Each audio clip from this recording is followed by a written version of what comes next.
chilly Sunday morning here in Hawke's Bay, and we're in the Trinity Hill Winery. I'm here with Warren Gibson, who a lot of you will probably recognize as the winemaker for Belancha. We're here to talk about the Smith Sheth CRU wines, because you actually consult on a number of different wines and wineries around New Zealand, is that right?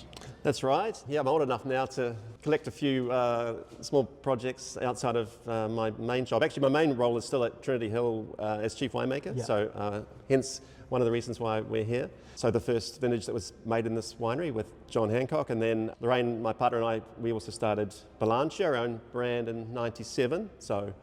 And then I do a little bit of other consulting, as you say, for 2 or 3 wineries, and one of them is Smith Sheth. Gotcha. And have been involved with the Albariño program with Steve and the team since, I think the first vintage was 2018, and I had not made Albariño before that, so it's been an interesting path. Yeah, that's like almost everyone in New Zealand who was making Albariño in those days. I don't think many people actually had that much experience with Albariño. No, I think you're right. I did hear a podcast whilst I was pruning recently. Maybe Clive from Nautilus might have been going for 10 or so years, but I don't know anything earlier than that. But so yeah, it's quite fun to start with a variety that you've not had any experience with. Albariño is a very interesting grape variety, and let's hope it doesn't get too big too quickly. But I think it's very exciting. I guess one of the things we'll talk about is, where is Albariño, where's it going, what are the vulnerabilities, the style and the grape quality and a suitability to the climate, especially changing climates we have. It has a lot of strength. I think we have to be careful with, as a country and as a region, that we don't muck that up. We look after the volumes, we try and make the best wine we can and keep it as a premium style. It is an interesting variety internationally, and for us to use in New Zealand, just because of the relatively short modern history of the variety as well. Like Rise Bushes, which we associate it with, has only been doing it for a few decades as well. I mean, obviously it's been planted there a lot beforehand, but the focus that they had on actually trying to understand what Albariño tastes like and making it their flagship wine is not that different than, say, New Zealand and Sauvignon Blanc. Like it's kind of the same time scale. It's really interesting. I sort of knew that, but wasn't quite aware it was that. I think another variety that could be very useful in blends, because it's not a very noisy grape variety. It's strong, but not too noisy. But I think for now, probably the most important thing is to get it out there fresh and drunk and move on. But from a blending point of view, I think maybe we're always a bit behind some other regions like Australia and obviously Europe in terms of other white varietals. But I also just think we just need to be wary not to put all our eggs in one basket with Albariño too. And this is where blends like those salty, briny white wines that are great with seafood and great with our cuisine.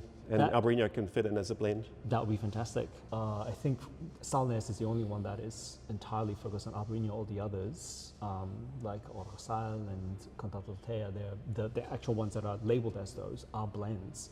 Still based around Albariño, but with a lot of other varieties in them.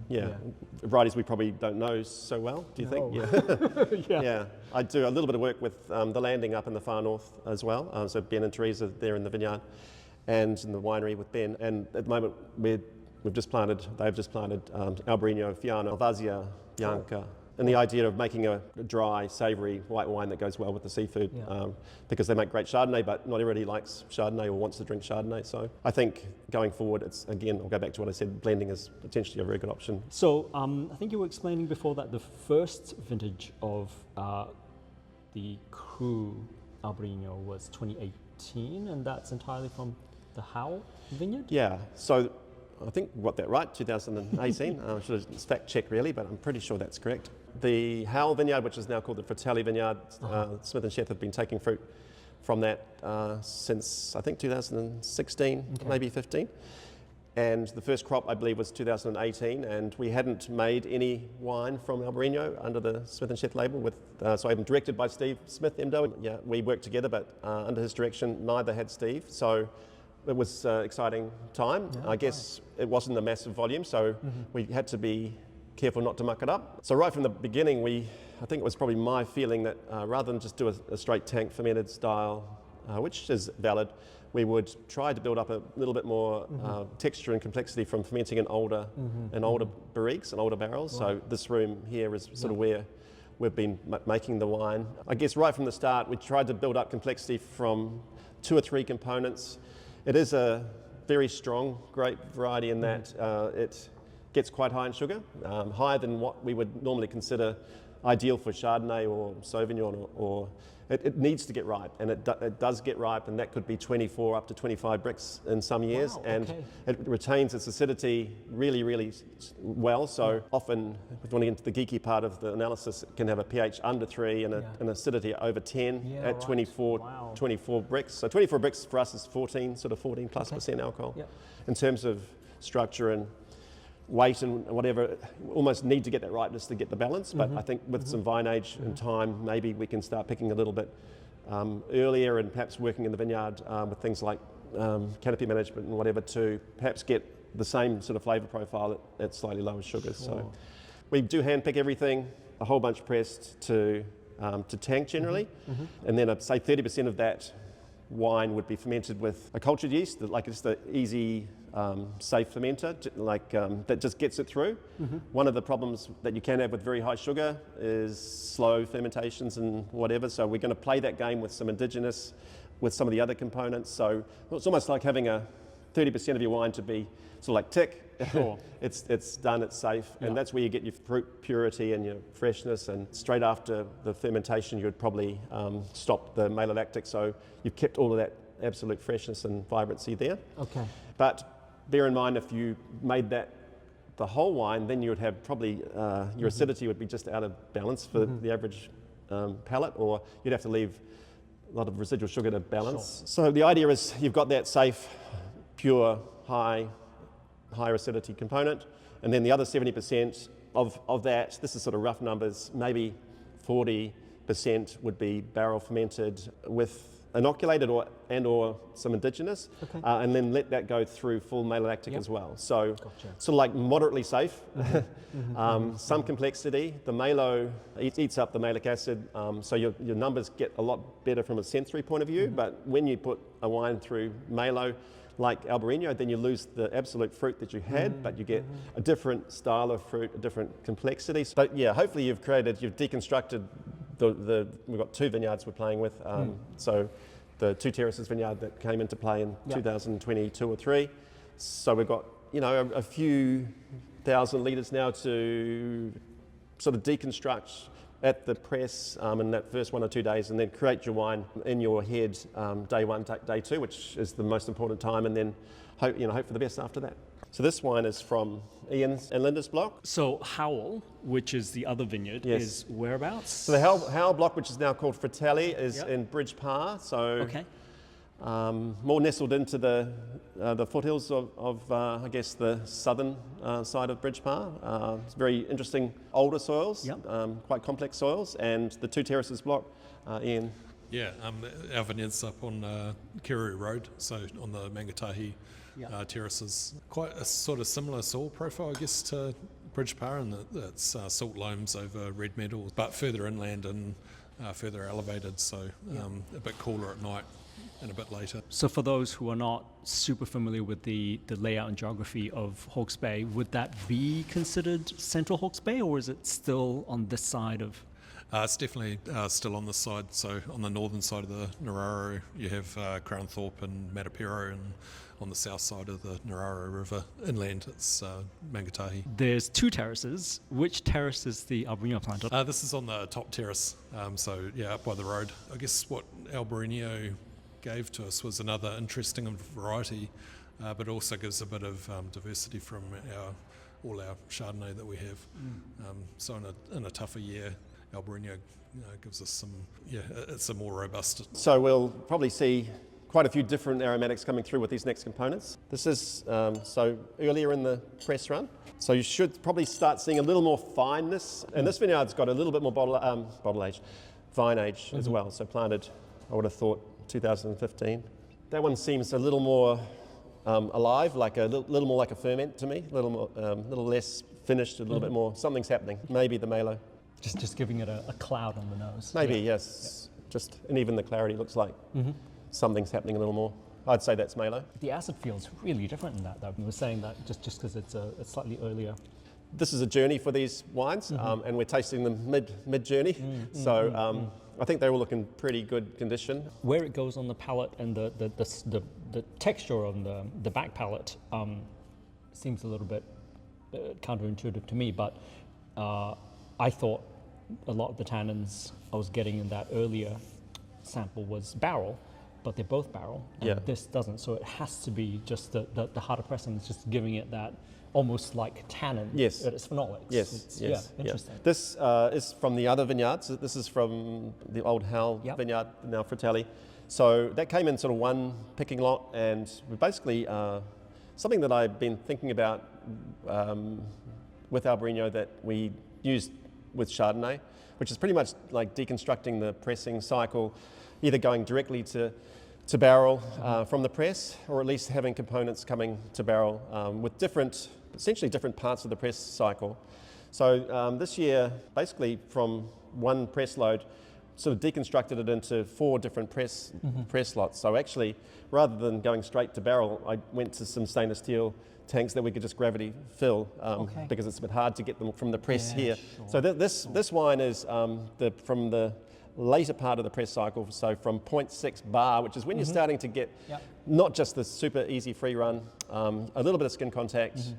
The sugars won't change much, but your pHs end up higher and your acidity is a bit lower, and you get a bit more of a textural feel. So the other main difference is the cloudiness of the juice. So how clear the juice is changes. So during those pressing cycles, you'll get changes in clarity, which will often lead to different complexities in the resulting wine. So this is from the very first part of the press cycle, so up to 0.2 bar, which is really almost like a champagne press, like that, to make the finest of champagnes, that very, very first cut.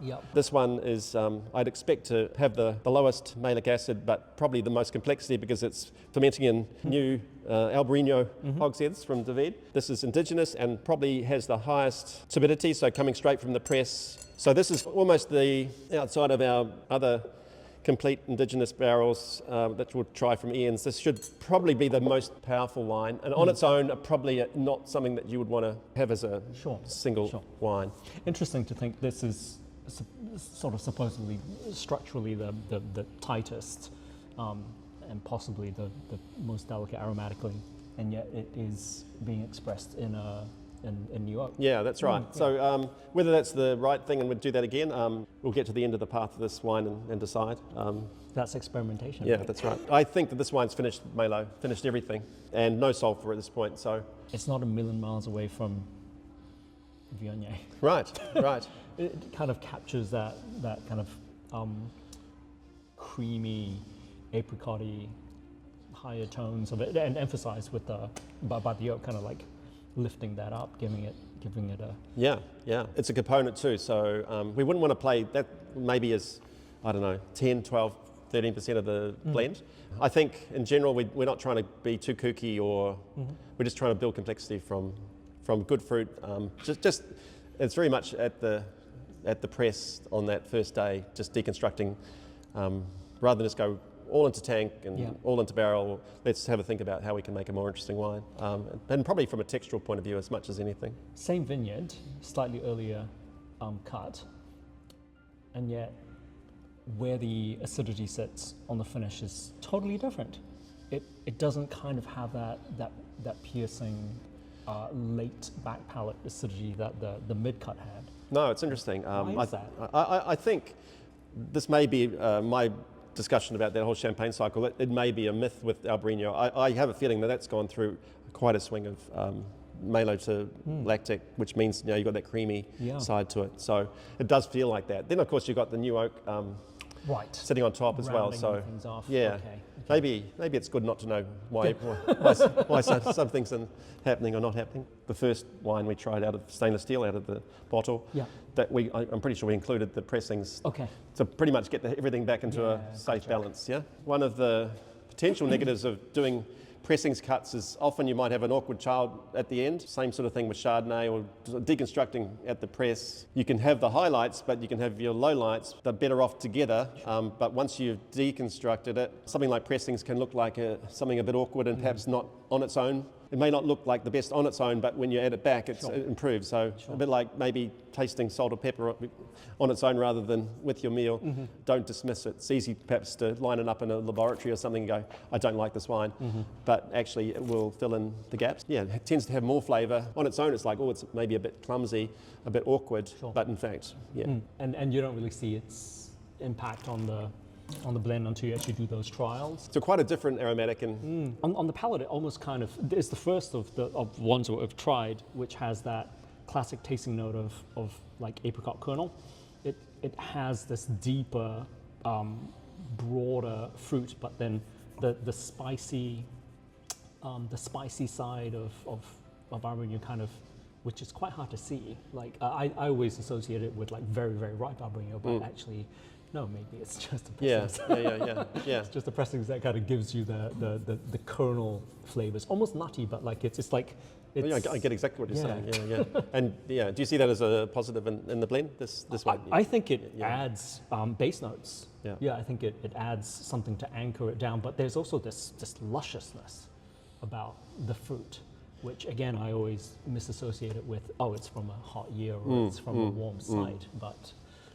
Clearly not. Yeah, well the blending's the easy bit really, because most of the work, I think, particularly with white wine, is done on that first, picking day and that decision making, and then what you physically do. All we're really doing is looking at what we did, with the two vineyards and what we did on those first 2 days, and then you invest in what you've chosen and work towards your bottling date. So it is a wine that we need to get out within 11, 12 months, even 10 months. So this is the MS. Yep. From the same, it's a new oak barrel as well. So we probably played 12 or 13, 15% new oak, which is enough, but you can sense that it's not an oaky, it's not an oak, people go 15% new oak, so. I wonder if in Albariño, as in Chardonnay, the oak influence in premium Albariño might make it a bit more acceptable, a bit less controversial. Like you're talking about oak in some other aromatic white varieties, and it's unusual. But with quite a lot of sort of top-end rye spicious, they use oak, they use barrels. I mean, they use tinajas and all kinds of vessels now, but a lot of them, I think, when we did a bit of an analysis of which wines to look at and bring over, at least half of them were in oak of some kind.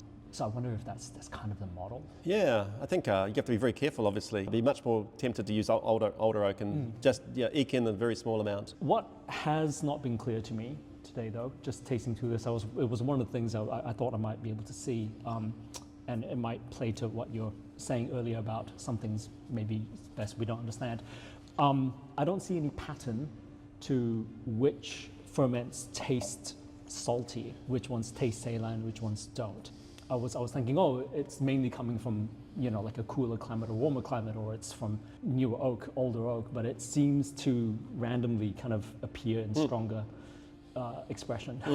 Okay. Yeah, good question. What's your, what do you see? I think it's inherently probably there, full stop. I think perhaps by putting things through Malo, utilising some oak, whether it be new or otherwise, or barrel fermented and old oak, maybe some of the sweetness and the textural side of that is maybe obscuring the saltiness. So I'd be tempted to say, like the first wine we tried, which was the stainless steel, and the wines with less maybe winemaking, so more sort of down the line pure, have that saltiness. But I'm not sure that the ones that less apparent saltiness it's not there, it's just been obscured by the extra layer of whatever it is. Yeah, so hopefully when you're making your blend up, everything just reappears and pops back in balance. So I think it's important to get the wine together and married and sitting on lees. Would probably take all of the lees to when we take the wine to tank before bottling. Amazing. Hey, thank you so much for your time on a Sunday. No worries. Thank you. It's good to see you.